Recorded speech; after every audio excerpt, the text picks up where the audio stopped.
semangat juang dari Pak Prabowo ini tidak akan pernah padam dari dulu sampai sekarang.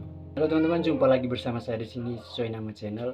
Jadi teman-teman, kali ini saya akan mereaction beberapa foto dari Pak Prabowo atau sepenggal kisah nyata Pak Prabowo di medan tempur.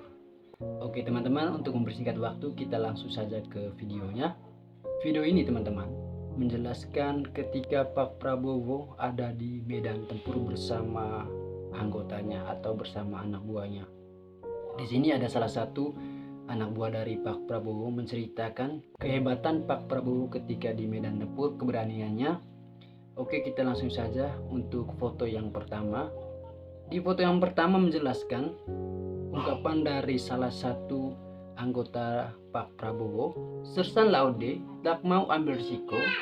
Ia segera membekap badan Kapten Bowo, menggulingkannya ke tanah, menekan dengan separuh badan, lalu melepaskan rentetan peluru ke arah musuh.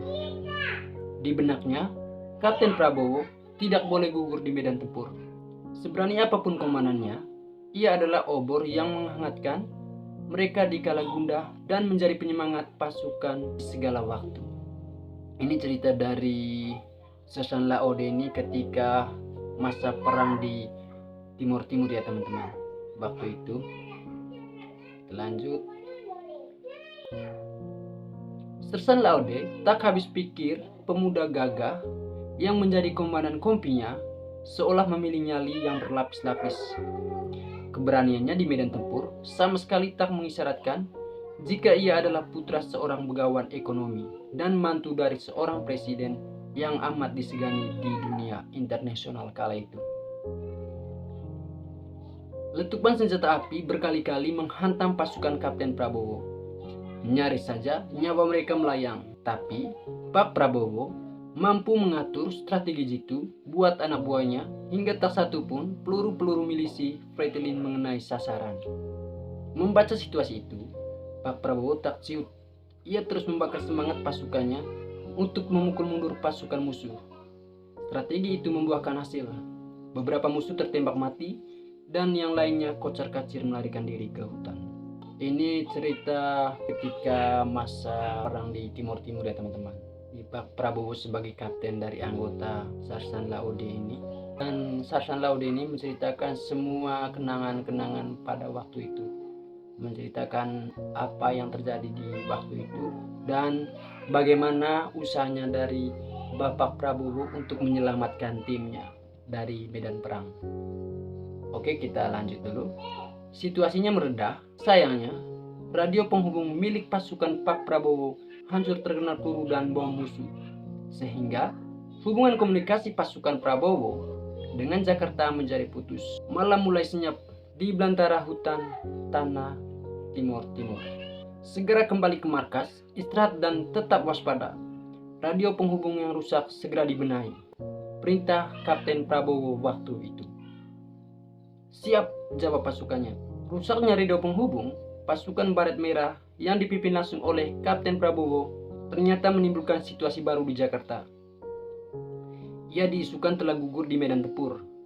Tentu, hal ini meresahkan Istana Negara. Bagaimanapun, kala itu, Pak Prabowo telah menjadi anak Presiden Soeharto. Hampir sepekan lamanya, isu termasuk di Jakarta bahwa Kapten Prabowo Subianto telah meninggal dunia di medan tempur. Kami juga sempat resah dengan isu dan situasi seperti itu. Padahal kapten kami sehat walafiat. Bagaimanapun, ia adalah nyawa dari pasukan. Kalau dibiarkan, isu ini berlangsung lama, dapat menurunkan semangat tempur pasukan. Ini hanya gara-gara radio penghubung. Kenang Sersan Laude Ihlam akan peristiwa sebuah pertempuran di Timur di era tahun 1980-an. Karenanya, pasukan berusaha keras agar radio penghubung itu dapat diperbaiki atau mendapatkan radio baru. Alhamdulillahnya, radio bisa berfungsi kembali, kata Sersan Laude yang kini pensiun dini dari TNI dengan pangkat terakhir Mayor TNI. Ihlam sendiri dikenal sebagai Kopassus yang amat dekat dengan Bapak Prabowo Subianto di pasukannya. Radio penghubung berhasil menghubungi istana. Seorang telah menerima telepon itu. Menurut Laude Ihlam, itu seperti suara dari Bapak Presiden Soeharto.